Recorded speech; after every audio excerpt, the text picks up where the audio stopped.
কৃষ্ণ ভজনের লাগি জন্ম হয়েছিল আমাদের, আর এটা ভুলে গিয়ে আমরা মিছে মায়া জালে আবদ্ধ হয়ে সংসাররূপী মায়া জালে আবদ্ধ হয়ে গেলাম। ভুলে গেলাম কে আমি, ভুলে গেলাম কেন এসেছিলাম জগৎ মাঝে, ভুলে গেলাম কি আমার পরিচয়, ভুলে গেলাম কোথায় আমার ঘর, ভুলে গেলাম কে আমার আপনজন। সত্যি তো আমাদের পরিচয় কি? জগৎ মাঝে আমাদের প্রত্যেকের আলাদা আলাদা নাম আছে, আলাদা আলাদা পরিচয় আছে বাবা, কিন্তু প্রকৃত পক্ষে আমাদের সবার একটাই পরিচয়। সেটা কি জানে? জীবিত কৃষ্ণ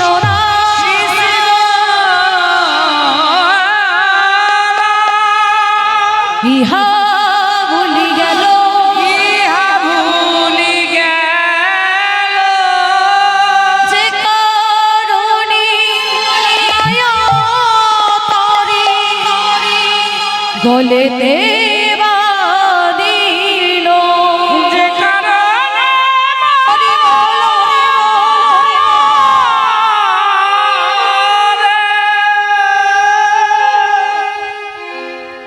গলেতে বাঁধিল। জীবিত কৃষ্ণ দাস, আমরা সবাই ভগবানের চরণের দাস, আমরা সবাই গোবিন্দের চরণের দাস, আমরা সবাই রাধা মাধবীর চরণের দাস। এটা আমরা সবাই ভুলে গেলাম। আর যারা যারা আমরা এটা ভুলে গেলাম, তারাই সবাই আমরা এই সংসার মায়া জালের মধ্যে আবদ্ধ হয়ে গেলাম। কিন্তু যে জন আমার গোবিন্দ চরণে ধরেছে, গোবিন্দকে ভালোবেসেছে, তারা কিন্তু নিজেদের পরিচয় ভুলে যায়নি, ভুলে যায়নি তারা ভগবান ছাড়া জগতে আপন বলিতে আর কেউ না। তবে কি সংসার করব না? ভগবান কিন্তু একবারও বলেনি যে তোমরা সংসার করো না। স্বয়ং মহাপ্রভু নিত্যানন্দ প্রভুকে বলে গিয়েছিলেন, দাদা তুমি সংসার করো, কিন্তু সংসারেতে ডুবে যেও না। পাকে পদ্ম ফুল ফোটে, কিন্তু পদ্ম ফুলের গায়েতে যেমন পাক লাগে না, তেমনি সংসার করো, কিন্তু সংসারের মায়া জালেতে ডুবে যেও না। হায় রে হতভাগ্য কলির জীব, সারা জন্ম ধরে তো শুধু আমার আমার আমার আমার আমার আমার করে গেল। একবার ভেবে দেখুন তো, আমরা যে আমার আমার আমার আমার করে গেলাম, স্ত্রী আমার, স্বামী আমার, বাড়ি আমার, গাড়ি আমার, টাকায় আমার, করি আমার, বিষয় আমার, বৈভব আমার, এগুলো কি সত্যি আমার? না, এগুলো আমার না। এগুলো ততক্ষণ আমার যতক্ষণ আমি জগৎ মাঝে আছি। পৃথিবীতে যখন এসেছিলাম না, সাথে করে কিছু আনিনি, যখন চলে যাব সাথে করে কিছু নিয়ে যাব না। যা পেয়েছি এখান থেকে পেয়েছি, আর এখান থেকে পাওয়া জিনিস এখানে রেখেই আমাদের সবাইকে চলে যেতে হবে। এগুলো কিছুই আমার না। তাহলে আমার বলতে কি আছে? আমার বলতে শুধু আমার ভগবান। ভগবানই আমার একমাত্র আপনজন। পারলাম না সেই ভগবানকে চিনতে। যে ভগবান এত কৃপা করে করুণা করে পৃথিবীতে এত জায়গা থাকতে কোথাও নয় ছুটে এসেছিল আমাদের এই বাংলার মাটিতে অবতারের সার গোড়াও অবতার কেন না বসেলি তারি করি নিবাস গেল না প্রিয়াস আপন করো অবতারের সার গোড়াও অবতার আবার সেই গৌরাঙ্গ সুন্দর যিনি কৃষ্ণ তিনি নেমে এসেছিল নদিয়ার মাঝে গৌরবে করি নিবাস গেল না প্রিয়াস জলে বাস করে যেমন আমাদের পিপাসা মেটে না তেমন এত কাছে ভগবানকে পেয়ে সেই ভগবানকে আমরা চিনতে পারলাম না ওমা আমরা ভগবানকে চিনলাম না এমন সুন্দর মানব জনম পেয়ে ভগবানকে চিনতে পারলাম না আমরা কিন্তু জগৎ মাঝে যাদেরকে আমরা খারাপ মানুষ বলে জানি তারা কিন্তু তাদের ভগবানকে চিনতে ভুল করে পৃথিবীতে যাদেরকে আমরা খারাপ জন ভাবি তারা কিন্তু তাদের ভগবানকে ঠিক চিনেছিল চিন্তা করে দেখুন কংসের কথা ভগবানকে চেনেনি এই কংস কত বড় ভক্ত ছিল কংসকে যখন ভগবান জিজ্ঞাসা করেছিল বলো মামা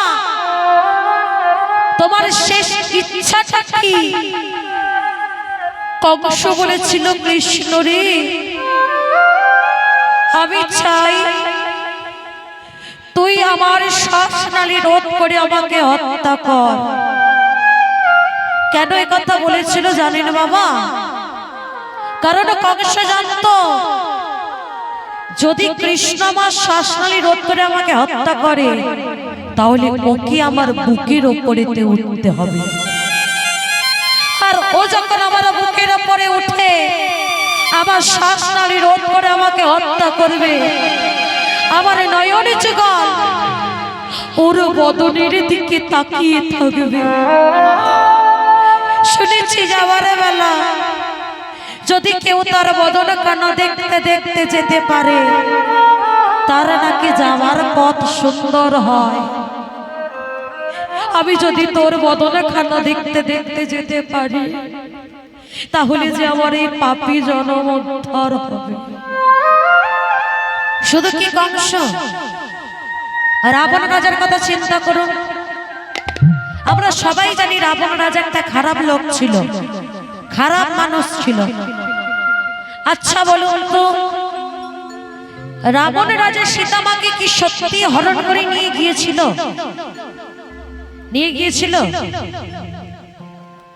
হ্যাঁ সেটাই তো আমরা জানি যে রাবণ সীতাকে হরণ করে নিয়ে গিয়েছিল আচ্ছা চিন্তা করুন তো সীতামা তো ভগবানের স্ত্রী ছিল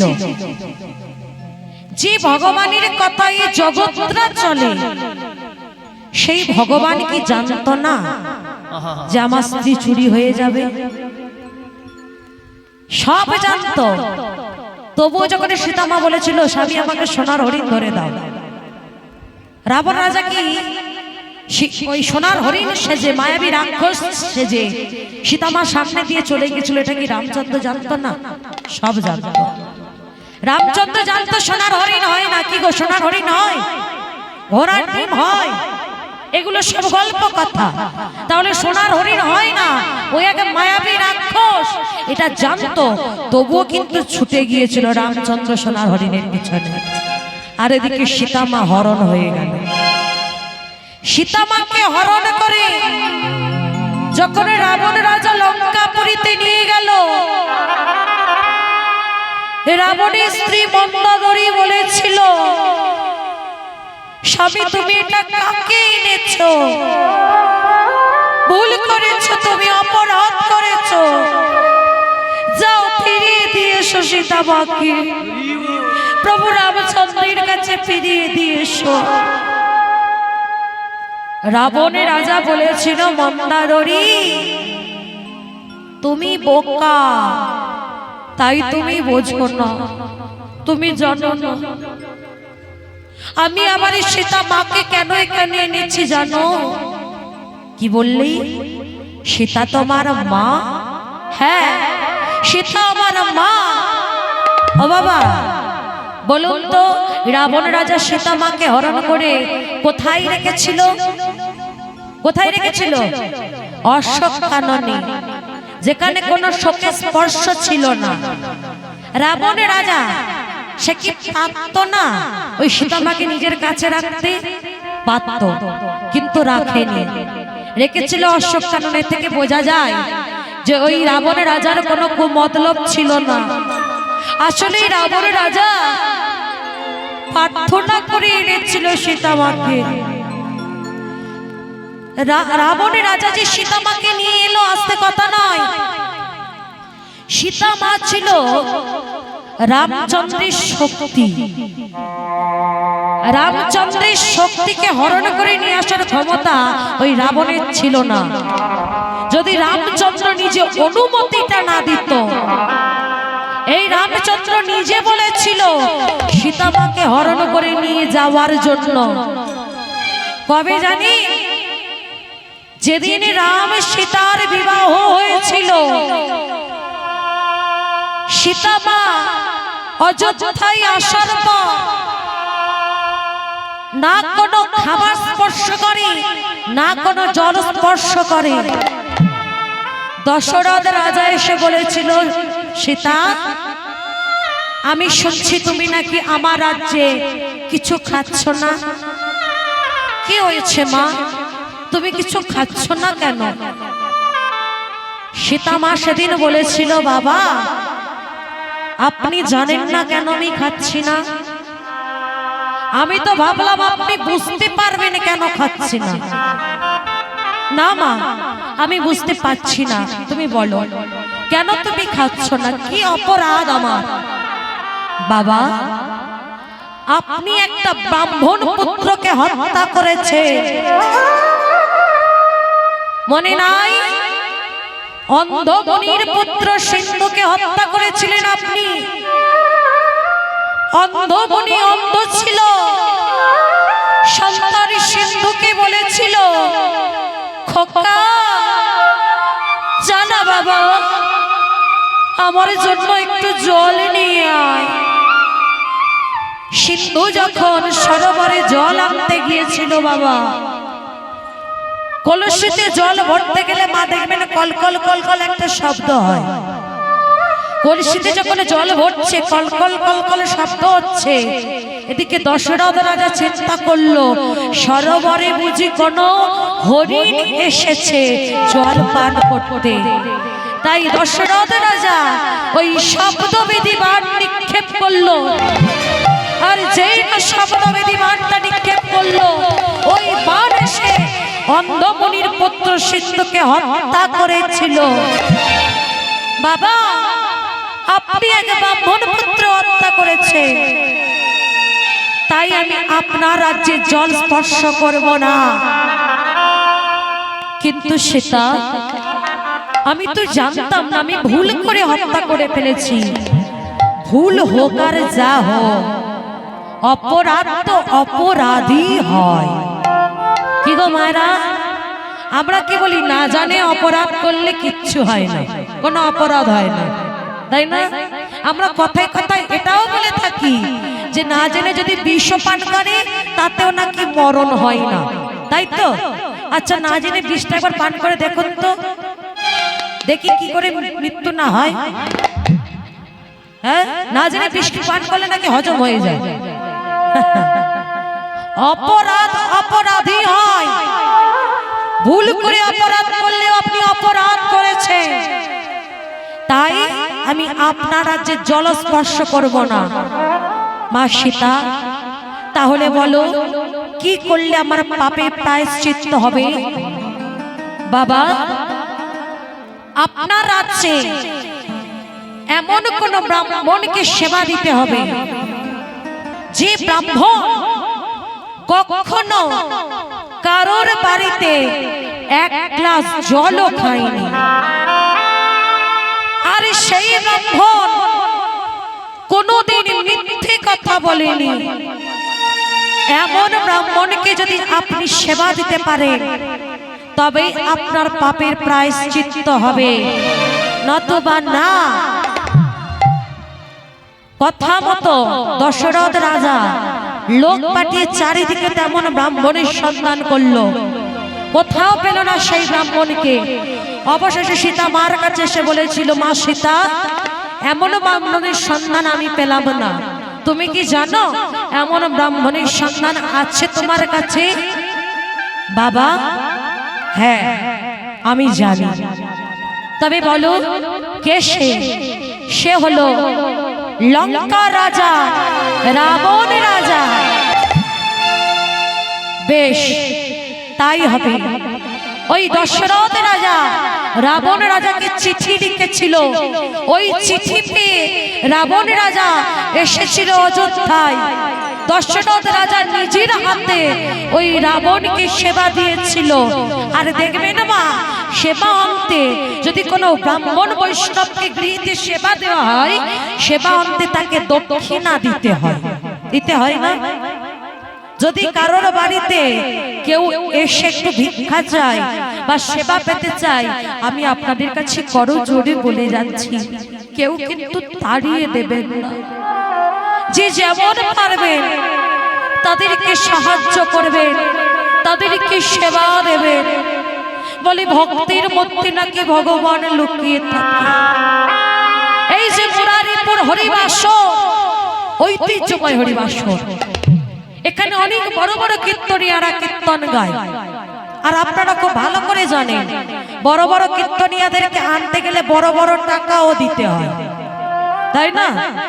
তো বড় বড় টাকাগুলো দেওয়ার জন্য ওই কমিটিকে যে কত কষ্ট করতে হয় সেটা একমাত্র কমিটিরাই জানে, কমিটির বাবারা দাদা ভাইরাই জানে ওই টাকাটা জোগাড় করতে কত কষ্ট হয়।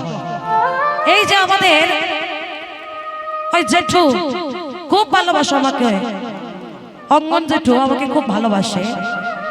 দেখলাম অ্যাক্সিডেন্টে ওনার কি অবস্থা হয়েছে, শুধুমাত্র এই চাঁদা কালেকশন করতে গিয়ে।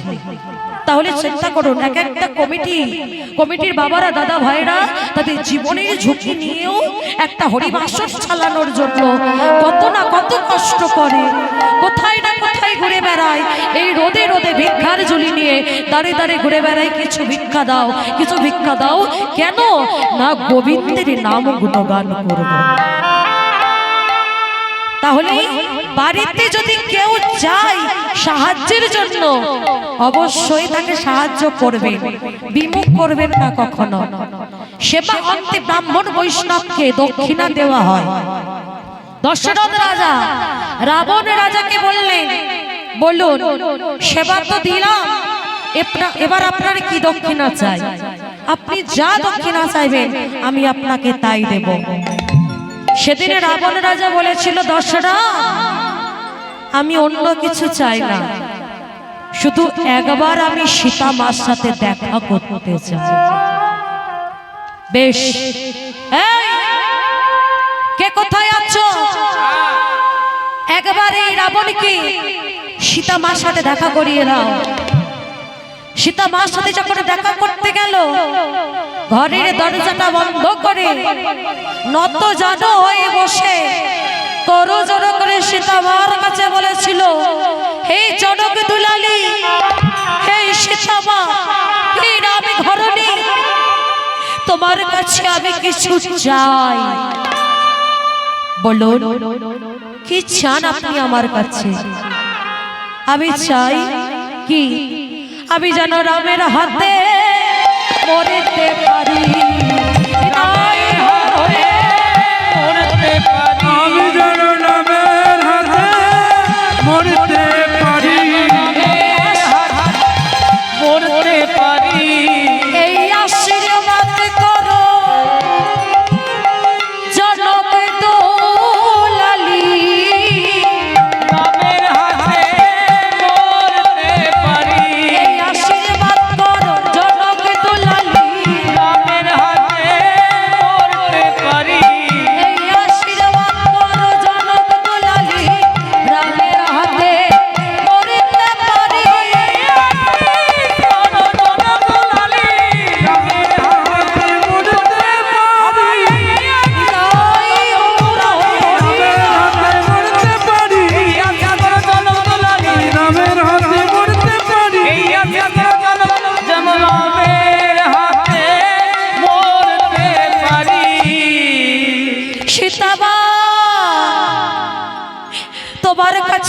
একটাই মিনতি, আমি যেন প্রভু রামচন্দ্রের হাতে মরতে পারি, তুমি আমাকে এই আশীর্বাদ করো।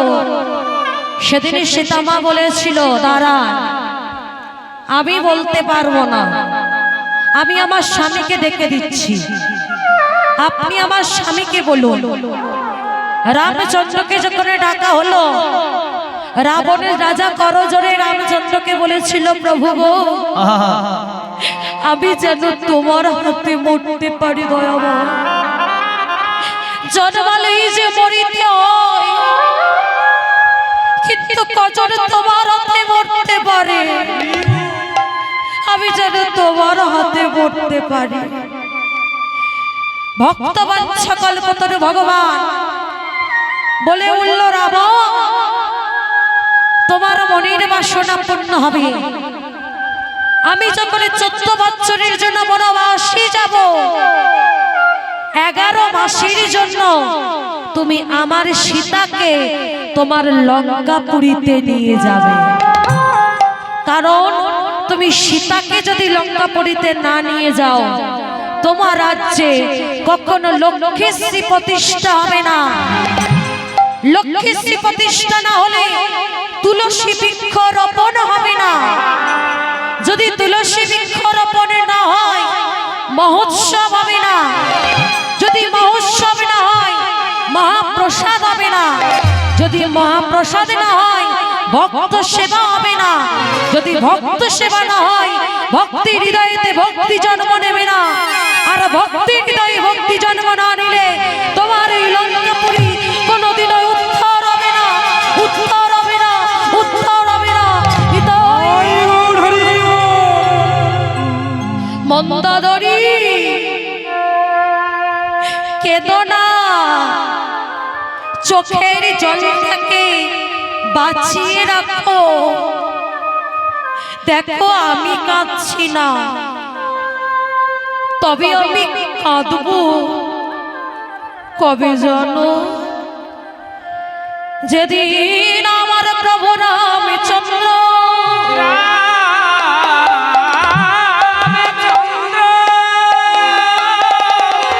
আসিবে আমার এই লঙ্কাপুরীতে, সেদিন যদি আমার রাজ্যে জল না থাকে, আমি আমার নয়নে জলে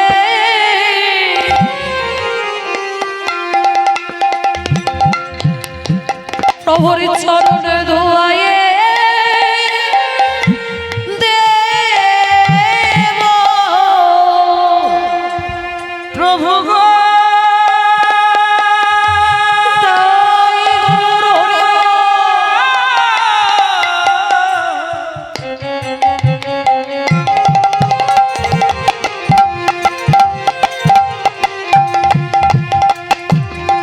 আমার নয়ন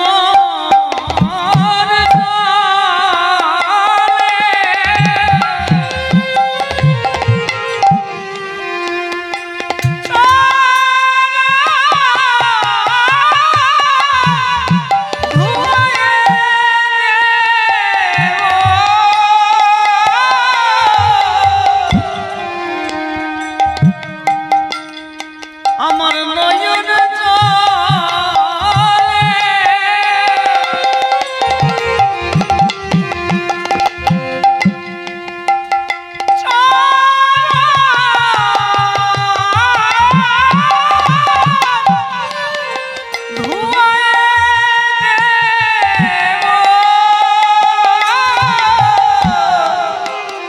আমার এই পাপী জন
উঠাই দিও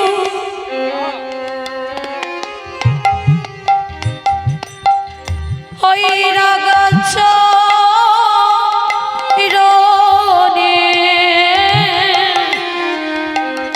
আমার পাপি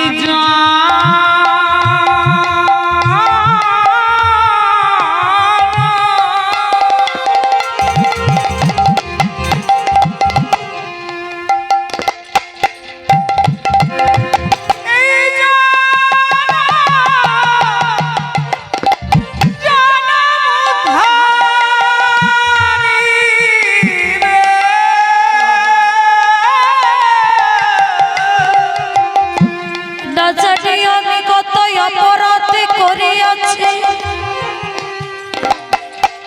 না জানি আমি কত পাপ করিয়াছি। হে দয়াময় হে কৃপাময়, আমায় যেন তবে চরণে ছড়া ছড়া করো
জগৎবাসী যাদের খারাপ মানুষ বলে জানি, তারা কিন্তু ভগবানকে ঠিক ভালোবেসেছে, শুধু পারিনি আমরা ভালোবাসতে। পশুকুলে জন্ম হয়েছিল বীর হনুমান, সেও কিন্তু তার ভগবানকে ঠিক চিনে নিয়েছিল।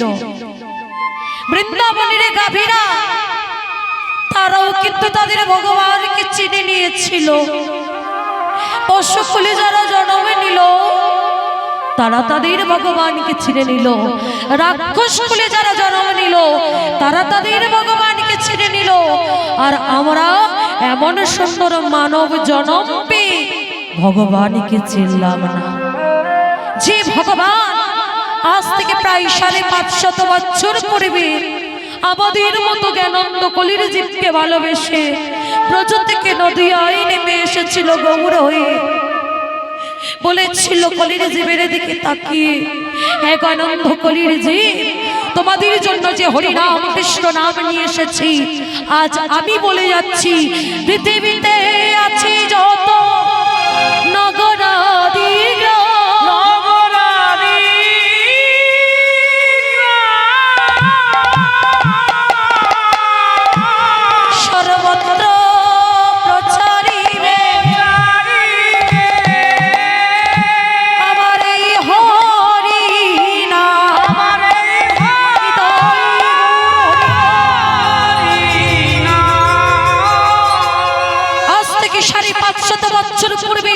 মহাপ্রভু সেই মরিস্কৃত বাণী আজ কিন্তু অক্ষরে অক্ষরে সত্যি হচ্ছে। মা শুধু আমাদের বাংলায় নয়, বিদেশে আমেরিকা, লন্ডন, সেখানে পর্যন্ত এই হরিনাম কৃষ্ণ নাম ছড়িয়ে গেছে।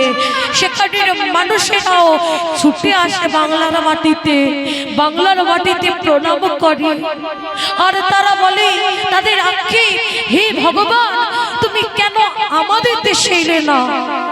কি আছে এই বাংলার মাটিতে যে তুমি বারে বারে বাংলার মাটিতে ছুটে এসেছো? কি আছে এই বাংলার মাটির রহস্যটা কি যে তুমি বারবার এই বাংলার মাটিতে ছুটে এসেছো? কেন এলে না তুমি আমাদের দেশে? তোমাকে দেখবার জন্য আমরা বাংলার মাটিতে ছুটে আসি, ধুলাই গড়াগড়ি দিয়ে। তারা সেই ধুলা মাখে যে মাটিতে আমার মহাপ্রভু হেঁটে গিয়েছিল, যে মাটিতে আমার মহাপ্রভুর চরণ ধুলি রয়েছে, সেই ধুলা ধুলাই গড়াগড়ি দিয়ে তারা মাখছে। আর আমরা এমনই জ্ঞানন্দ কলির যে এত কাছে পেয়েও সেই ভগবানকে চিনতে পারলাম।